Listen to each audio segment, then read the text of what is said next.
Okay, order of operations in linear equations. This is from Packet 1 homework, number 13. So the question was going over number 13, where we have a fraction over another fraction.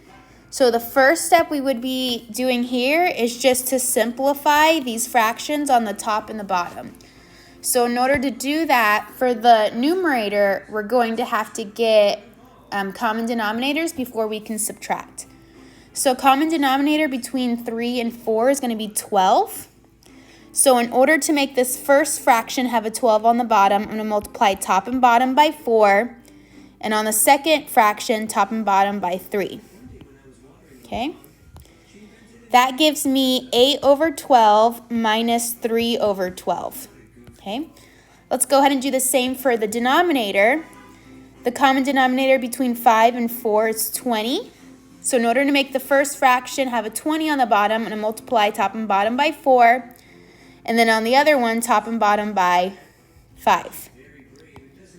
So I get 8 over 20 plus 5 over 20 divided by 2. I just rewrote the problem now with common denominators.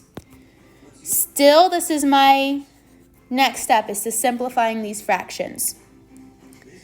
So if I add them across or subtract them, depending on the sign, I'm going to get 8 minus 3, which is 5. So I have 5 over 12 over 8 plus 5, which is 13 over 20 divided by 2.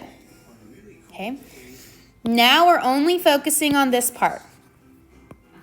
Okay, so if we have a fraction divided by another fraction, that's the same as saying a fraction multiplied by the reciprocal. So then this becomes 5 over 12 times the reciprocal, 20 over 13, divided by 2, and I'm going to put it over 1 since we're dealing with fractions here. So order operations, it doesn't matter if multiplication or division comes first. We just read it from left to right. So that means this is our next part. Okay, so multiplying across 5 times 20, we get 100. And then, let me pull up a calculator here. So 12 times 13, we get 156. So now we have 100 over 156 divided by 2 over 1. Okay, so this is our last step here. Okay, since we're dividing two fractions, we do the same thing as before, and we're going to multiply by the reciprocal. So this becomes 100 over 156 times 1 over 2.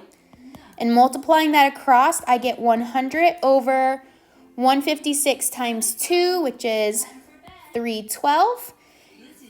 And then notice that this fraction can be reduced. So we can reduce it by 2, and we get 50 over 156. We could reduce it by 2 again and get 25 over 78. And I believe that's the furthest it can be reduced. So this would be our answer, this 25 over 78.